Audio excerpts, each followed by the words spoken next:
देखिए, तो आगे बात करते हैं हम आयन के बारे में। What is an ion? Ion क्या होता है? देखो, जब कभी भी कोई भी एटम, किसी भी एलिमेंट का कोई भी एटम इलेक्ट्रॉन लूज या गेन कर देगा। इलेक्ट्रॉन एक ऐसी चीज़ है जिस पे नेगेटिव चार्ज होता है। इलेक्ट्रॉन पे कैसा चार्ज है? नेगेटिव। अगर कोई एटम न्यूट्रल है, उसने इलेक्ट्रॉन को लूज कर दिया, खो दिया, नेगेटिव चीज़ को खो दिया, तो उस पर क्या बच जाएगा? पॉजिटिव। तो वो कैटायन बन जाएगा, प्लस चार्ज आ जाएगा उस पर। अगर उसने नेगेटिव इलेक्ट्रॉन को गेन कर लिया तो उसके ऊपर माइनस आ गया ना, तो वो नेगेटिव हो जाएगा, उसको अनायन कहेंगे। तो ion are two types, cation और अनायन। कैटायन प्लस चार्ज को कहते हैं, अनायन माइनस चार्ज को कहते हैं। जब इलेक्ट्रॉन लूज कर देगा, माइनस को खो देगा, तो प्लस बच जाएगा, उसको कैटायन कहेंगे। अगर वो माइनस इलेक्ट्रॉन को गेन कर लेगा तो उस पर माइनस आ जाएगा, उसको अनायन कहेंगे। समझ में आ गया? तो हम इसको थोड़ा सा समझाने की कोशिश कर रहे हैं आपको। आयन कैसे बना, इलेक्ट्रॉन को लूज और गेन करने से आयन बना, और आयन टू टाइप का बना, कैटायन और अनायन। इलेक्ट्रॉन किस में ज़्यादा होंगे? अनायन में। और प्रोटॉन किस में ज़्यादा होंगे? कैटायन में। प्रोटॉन प्लस का चार्ज होता है, इलेक्ट्रॉन माइनस का चार्ज होता है, ये याद रखें एक बार। आ जाओ। तो देखो, मान लो मेरे पास कोई एक्स नाम का एक एटम एलिमेंट है। एक्स नाम का कोई एलिमेंट है। मैंने कहा ये न्यूट्रल है, इस पर कोई चार्ज नहीं है। बोले ठीक है। तो बोले इसके इलेक्ट्रॉन और प्रोटॉन की संख्या क्या बराबर होगी? इलेक्ट्रॉन को ई माइनस से लिख रहा हूँ, प्रोटॉन को पी प्लस से लिख रहा हूँ, ठीक है। इलेक्ट्रॉन ई माइनस, इलेक्ट्रॉन का सिंबल ई लिख लिया मैंने, प्रोटॉन को पी लिख दिया मैंने। प्रोटॉन प्लस का चार्ज होता है, इलेक्ट्रॉन माइनस का चार्ज होता है, ये याद रखें। अब मैंने मान लिया इसमें इलेक्ट्रॉन भी मान लेते हैं 7 थे और प्रोटॉन भी 7 थे। क्या इलेक्ट्रॉन प्रोटॉन की संख्या बराबर है? बराबर। दोनों बराबर है तो प्लस और माइनस बराबर कैंसल टू ईच अदर, और नेट क्या आ गया? नेट जो चार्ज आया वो कितना बैठ गया रे? 0। अरे समझ में आया? अगर ये कहे मेरे को एक इलेक्ट्रॉन ऐड करना है या लूज करना है, ये कहता है मेरे को 1 इलेक्ट्रॉन लूज करना है। क्या करना? 1 इलेक्ट्रॉन लूज करना है। 1 इलेक्ट्रॉन लूज कर दिया इसने। 1 इलेक्ट्रॉन लूज करे तो अब ये जो एक्स, न्यू एक्स है, उसके पास इलेक्ट्रॉन लूज करने पे एक इलेक्ट्रॉन कम हो गया ना। कितने बचे? 6। प्रोटॉन अभी भी कितने हैं? प्रोटॉन तो लूज किए नहीं, लूज और गेन तो 7। और होते भी नहीं प्रोटॉन लूज गेन, इलेक्ट्रॉन नहीं होते हैं। क्योंकि जो इलेक्ट्रॉन होते हैं वो एटम के चारों तरफ, एटम के न्यूक्लियस के चारों तरफ घूमते हैं, वो बाहर होते हैं। जबकि प्रोटॉन और न्यूट्रॉन न्यूक्लियस के अंदर होते हैं, उनको निकाला नहीं जा सकता आसानी से, ठीक है। तो इलेक्ट्रॉन ही लूज और गेन होंगे। अब हम देखो, माइनस के 6 और प्लस के 7, तो ओवरऑल प्लस का 1 बच गया ना। अरे समझ में आया? इधर आ जाओ। अब हम बात करते हैं इलेक्ट्रॉन, किसकी बात कर ली हमने? लूज की बात कर ली। अब बात करते हैं इलेक्ट्रॉन गेन की। 1 इलेक्ट्रॉन लूज हो गया। अब हम बात करते हैं 1 इलेक्ट्रॉन गेन करने की। अगर मान लो इसने 1 इलेक्ट्रॉन गेन कर लिया, 1 इलेक्ट्रॉन गेन कर लिया मतलब इलेक्ट्रॉन बढ़ गए। इलेक्ट्रॉन की संख्या, अब जो न्यू एक्स है उसके पास इलेक्ट्रॉन की संख्या कितनी होगी? 8 होगी। एक और ले लिया, 7 तो थे, 8 हो गया। और प्रोटॉन को तो लूज गेन किया ही नहीं गया, वो 7 ही है। अब बताओ, माइनस की चीज़ें तो 8 है और प्लस की 7 है, तो माइनस का 1 बच गया ना यहाँ। तो ओवरऑल मैं ये कह सकता हूँ कि इस पर तो प्लस का 1 चार्ज आ गया और इस पर माइनस का 1 चार्ज आ गया। तो इस तरह से ये पॉजिटिवली चार्ज हो गया और ये नेगेटिवली चार्ज हो गया। तो ये क्या हो गया? पॉजिटिवली चार्ज हो गया। क्या हो गया? इलेक्ट्रॉन लूज करने से ये क्या हो गया? Positive charge, positive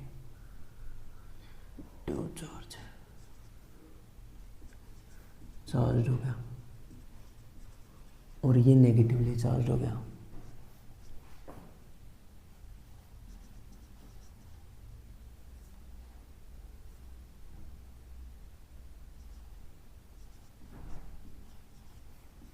charge, negative charge हो गया, नेगेटिव चार्ज हो गया और पॉजिटिव चार्ज हो गया। अब देखना, नेगेटिव और पॉजिटिव चार्ज होने की वजह से इस पे माइनस आ गया, इस पे प्लस आ गया। ये नेगेटिव है माइनस और ये पॉजिटिव है प्लस। और जो पॉजिटिव चार्ज स्पीशीज होती है उसको कहा जाता है कैटायन। क्या कहा जाता है? क्या कहा जाता है? कैटायन। और जो नेगेटिवली चार्ज स्पीशीज होती है उसको क्या कहा जाता है बताओ? एनायन। क्या कहा जाता है? एनायन। एनायन। तो एक कटायन होता है और एक एनायन होता है। ठीक है, अगर हम बात करें कटायन के पास, तो कटायन के पास क्या ज़्यादा, इलेक्ट्रॉन या प्रोटॉन?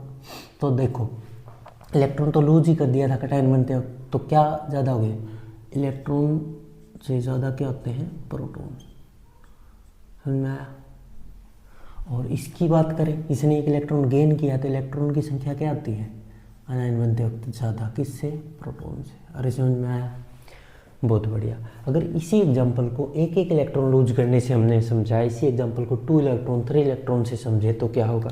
देखना, एक्स एलिमेंट था, मान लेते फिर से एक्स था, न्यूट्रल था, उसने 2 इलेक्ट्रॉन्स लूज करे और 2 इलेक्ट्रॉन ही गेन करे।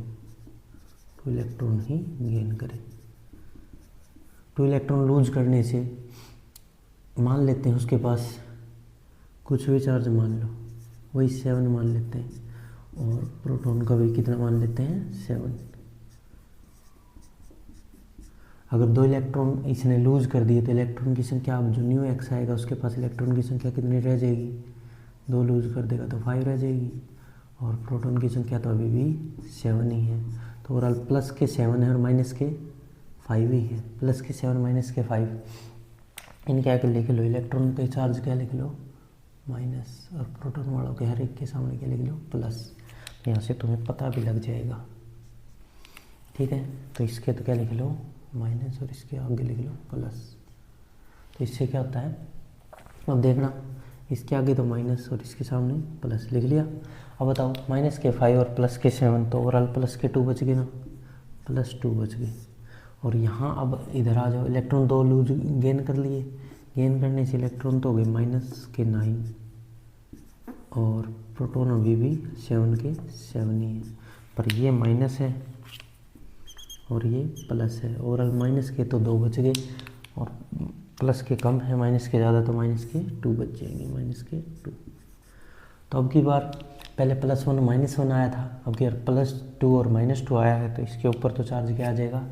-2, और इसके ऊपर +2 आ जाएगा। अरे समझ में आ गया क्या? तो इस तरह से इस पे 1 था, इन पे 2 चार्ज आ गया, पर ये वो पॉजिटिव चार्ज है इसलिए इसको कटायन नहीं कहेंगे, ये नेगेटिव चार्ज है तो इसको अनायन ही कहेंगे। तो 2 तरह के आयंस, कटायन और अनायन। और जो बीच में बच गया जिस पे कोई चार्ज ही नहीं है, इलेक्ट्रॉन प्रोटॉन की संख्या बराबर है, जितना प्लस है उतना ही माइनस है, जितना प्लस है उतना ही माइनस है, तो ये ओवरऑल क्या है? 0 चार्ज। 0 वाले को क्या कहते हैं? न्यूट्रल। क्या कहते हैं? न्यूट्रल। ये क्या है? कैटायन। ये क्या है? एनायन। अरे समझ में आया क्या? ऐसे ये बीच वाला क्या है? चार्ज ही नहीं तो न्यूट्रल। न्यूट्रल है, ये क्या है? प्लस का चार्ज है तो कटायन। कट लगा हुआ तो कटायन, कट ऐसे कट लगता प्लस, कटायन। और ये जिस पे माइनस है वो अनायन। यहाँ तक कोई डाउट है किसी को? समझ में आ रहा है? बिल्कुल सही, बहुत बढ़िया। तो इस तरह से हमने कटायन, अनायन और न्यूट्रल के बारे में समझा। जो इलेक्ट्रॉन को गेन कर लेता है वो माइनस हो जाता है, माइनस इलेक्ट्रॉन माइनस है, उसको गेन करके अपने सर पे रखोगे तो क्या हो जाओगे? Negative charge, अनायन। और अपने सर से नेगेटिव इलेक्ट्रॉन को फेंक दोगे, लूज कर दोगे तो क्या हो जाओगे? कटायन। ऐसे समझ में आ गया क्या? बहुत बढ़िया। अब इसको लिखो, अब इसको रफ करके आगे बढ़ते हैं। लिख लिया? रफ कर दूं तो देखो, कटायन और अनायन के बारे में थोड़ी सी नॉलेज हुई। अब लिखते हैं कुछ।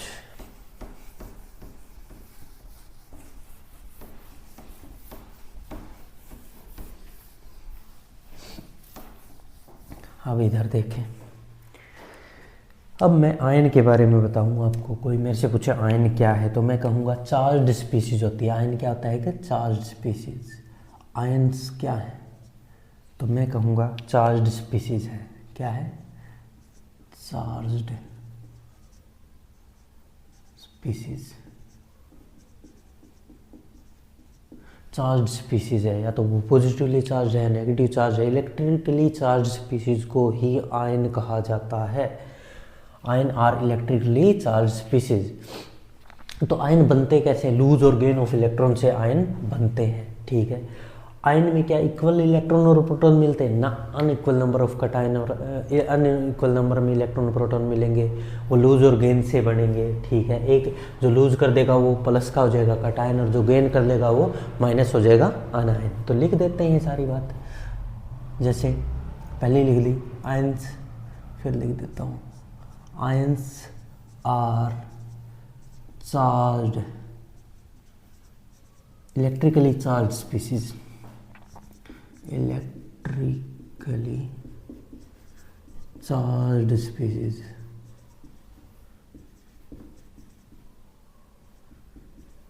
इलेक्ट्रिकली चार्ज स्पीसीज होता है ion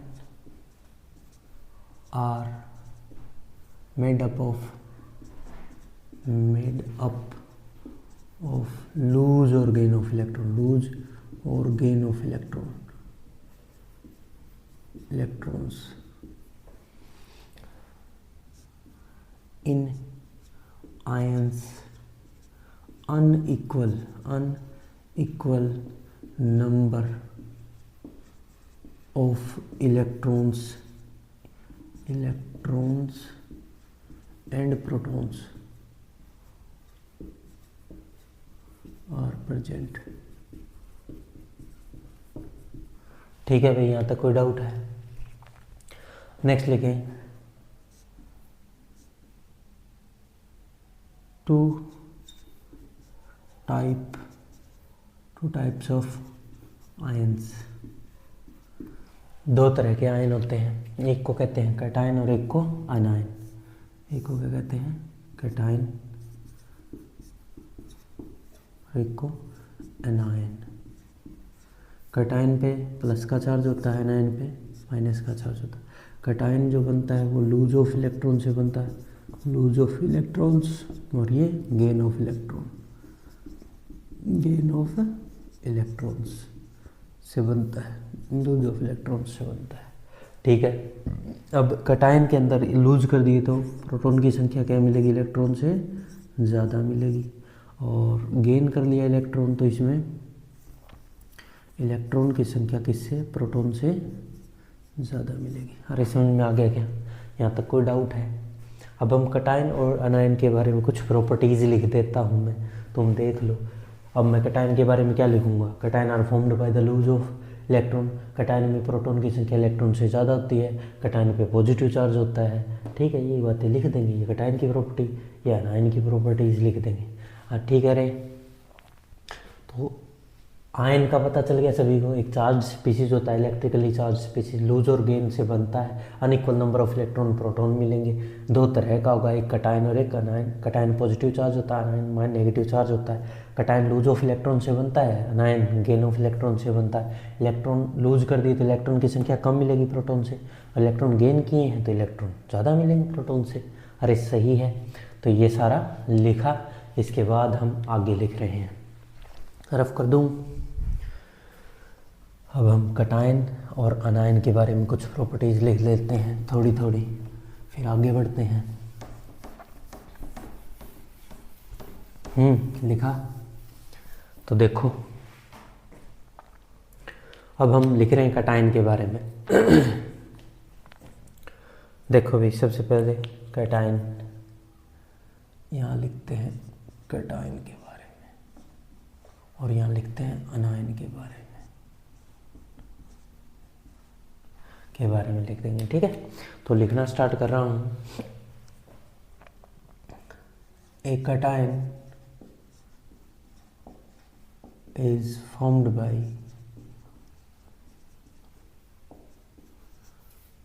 by losing electrons from neutral atom. Neutral atom में से इलेक्ट्रॉन्स को लूज करने से क्या बन जाता है, लूज करने से कैटायन बनता है। और यहाँ क्या लिखेंगे, a anion is formed by gain gain gain of electrons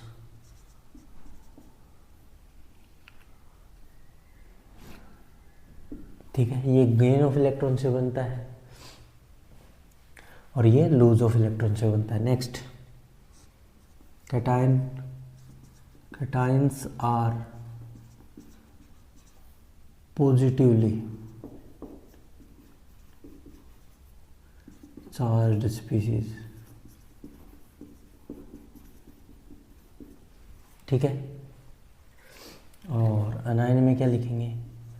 anions are negatively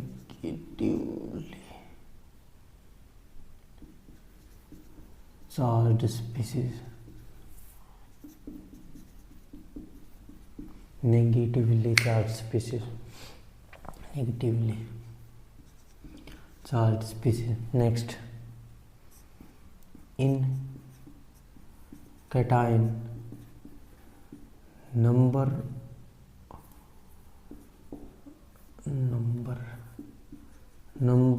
of proton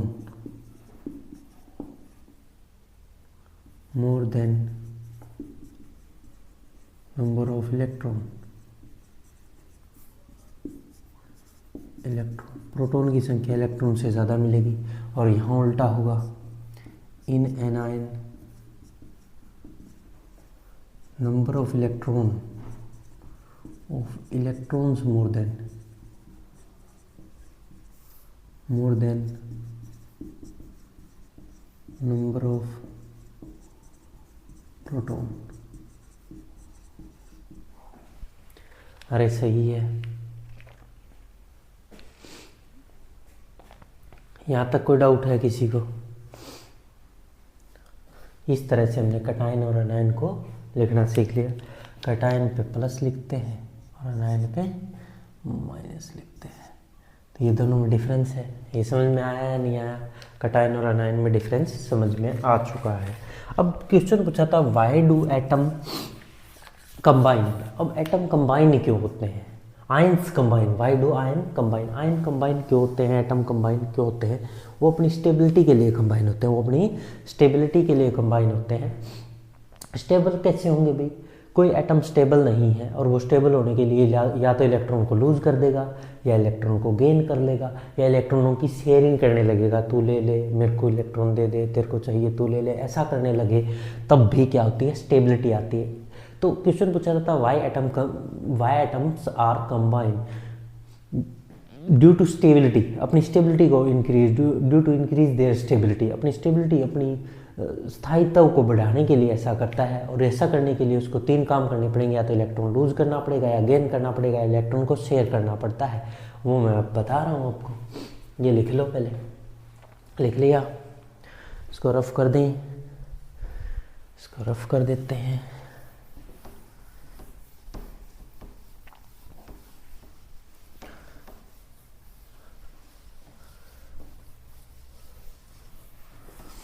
समझ में यहाँ तक आगे बढ़ते हैं।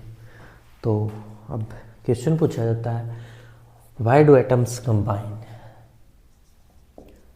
Why do atoms combine. Atom क्यों कंबाइन करते हैं बताइए? तो आंसर है for there stability, for stability. और स्टेबिलिटी लेने के उसके पास 3 तरीके हैं, इलेक्ट्रॉन लूज करना, इलेक्ट्रॉन गेन करना, या इलेक्ट्रॉन को शेयर करना। और वो कैसे कैसे करता है अभी देखते हैं।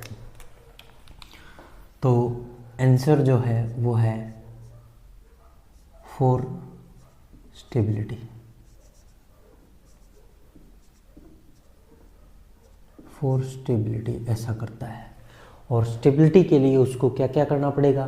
देखो, कोई भी एलिमेंट होता है वो अपने ऑक्टेट को कंप्लीट करता है, डबलेट को पूरा करता है। ऑक्टेट या डबलेट को कंप्लीट करता है, या तो अपने ऑक्टेट को कंप्लीट करेगा, या अपने डबलेट को कंप्लीट करेगा।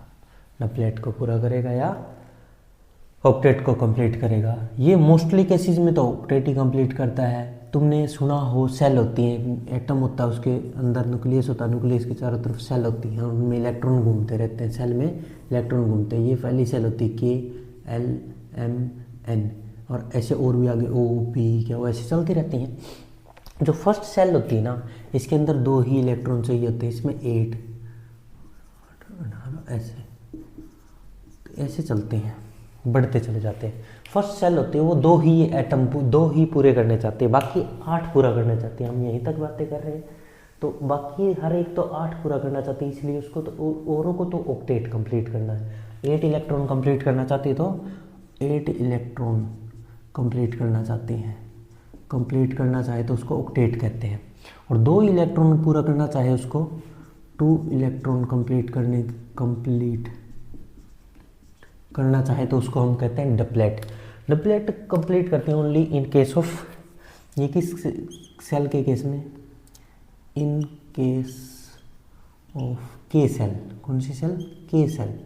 उस के सेल है वो सिर्फ क्या पूरा करना चाहती है अपना, डबलेट 2 ही पूरा करना चाहती है। 2 के लिए डबलेट वर्ड यूज़ होता है और 8 के लिए ऑक्टेट वर्ड यूज़ होता है। अरे समझ में आया? तो स्टेबिलिटी के तरीके ये हैं इनके पास। ये मैं तुम्हें ऑक्टेट कंप्लीट करना, डबलेट कंप्लीट करना और ये पूरी डिटेल तो नेक्स्ट चैप्टर एटॉमिक स्ट्रक्चर में समझाने वाला हूँ। कैसे बॉन्ड बनता है, कैसे शेयरिंग होती है, आयनिक बॉन्ड क्या होता है, केमिकल बॉन्ड, कोऑर्डिनेट बॉन्ड क्या होता है, आयनिक बॉन्ड, कोऑर्डिनेट बॉन्ड, ये सारे तो मैं समझा दूंगा, और कोवलेंट बॉन्ड सभी समझा दूंगा। बट फिलहाल अभी हमें थोड़ी थोड़ी वर्ड्स की जरूरत थी, वो मैंने बता दी। अरे समझ में आया सभी को? तो स्टेबिलिटी के लिए क्या क्या कर सकता है कोई भी एलिमेंट, क्या क्या कर सकता है? 3 काम कर सकता है। 3 काम कौन कौन से? या तो वो इलेक्ट्रॉन को गेन करे, इलेक्ट्रॉन्स को गेन करे, या वो इलेक्ट्रॉन्स को लूज करे, या वो इलेक्ट्रॉन्स को शेयर करे। ठीक है, या तो इलेक्ट्रॉन लूज करेगा, या इलेक्ट्रॉन गेन, या इलेक्ट्रॉन शेयर करे।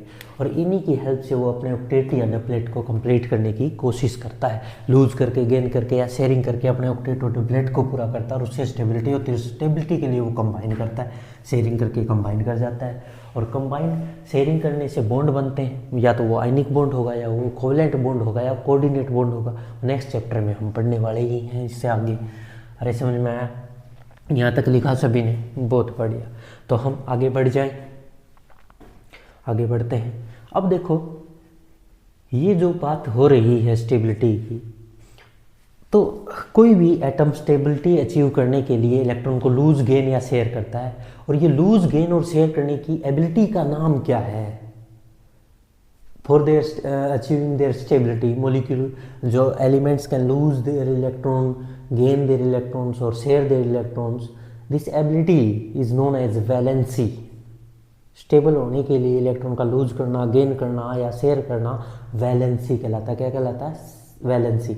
लूज और गेन करने को तो वैलेंसी कहते हैं, और शेयर करने को कोवैलेंसी कहते हैं। अंतर है वैलेंसी कोवैलेंसी पर। 9th लेवल पे मैं कोवैलेंसी की बातें कम करता हूँ, फिर भी मैं 1-2 लाइनें लिखवा देता हूँ कोवैलेंसी की भी। देखिए, ये लिख लिया हो तो मैं इसको पूरा डीपली समझाऊं, वैलेंसी और कोवैलेंसी क्या होती है। चलिए लिखें इसको जल्दी से। ये लिख लिया, अब इसको रफ करके हम आगे बताते हैं तुम्हें क्या होती है वैलेंसी और कोवैलेंसी।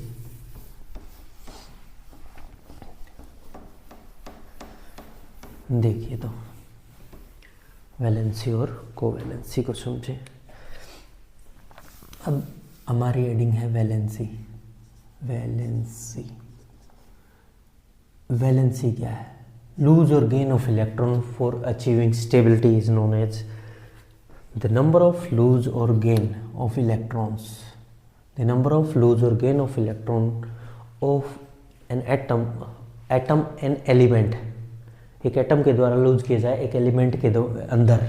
ठीक है, तो लिखें the number of lose or gain of electrons by an atom in a in an element, element के अंदर एटम लूज या गेन करेगा इलेक्ट्रॉन को for achieving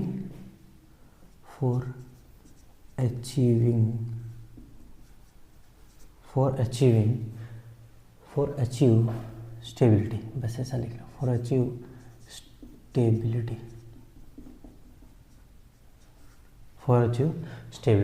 is called as valency, is known as valency of that element, valency of that element, उस element की valency कहा जाएगा। तो लूज या गेन करके वो स्टेबल होता है, और स्टेबल होता है तो लूज और गेन करता है, उसी को हम उसकी वैलेंसी कह देते हैं। हम इसको पूरा डीपली नेक्स्ट चैप्टर में पढ़ने वाले हैं वैलेंसी को, ठीक है। जैसे सोडियम की +1 चार्ज होता है वो एक लूज करता है, मैग्नीशियम पे +2 चार्ज होता है वो 2 लूज करता है, एल्यूमिनियम पे +3 होता है वो 3 लूज करता है, ऑक्सीजन पे -2 होता है वो 2 गेन कर लेता है, नाइट्रोजन पे -3 होता है वो 3 गेन कर लेता है, फ्लोरीन पे -1 होता है वो 1 गेन कर लेता है। पर अभी मैं ये बातें डीपली नहीं बता रहा, नेक्स्ट चैप्टर अपना है ही valency, covalency, sharing, covalent bond, ionic bond, इन्हीं पे ही है, तो वही चर्चाएं करेंगे। एक होती कोवैलेंसी, क्या आती है? कोवैलेंसी। कोवैलेंसी क्या होती है? कंबाइन करने की capacity. The combining capacity of an element is known as covalency of that element. Combining capacity of element is known as covalency. Combine होने की एबिलिटी, और इसमें शेयरिंग होती है। The combining capacity of an element by sharing of electrons is known as covalency.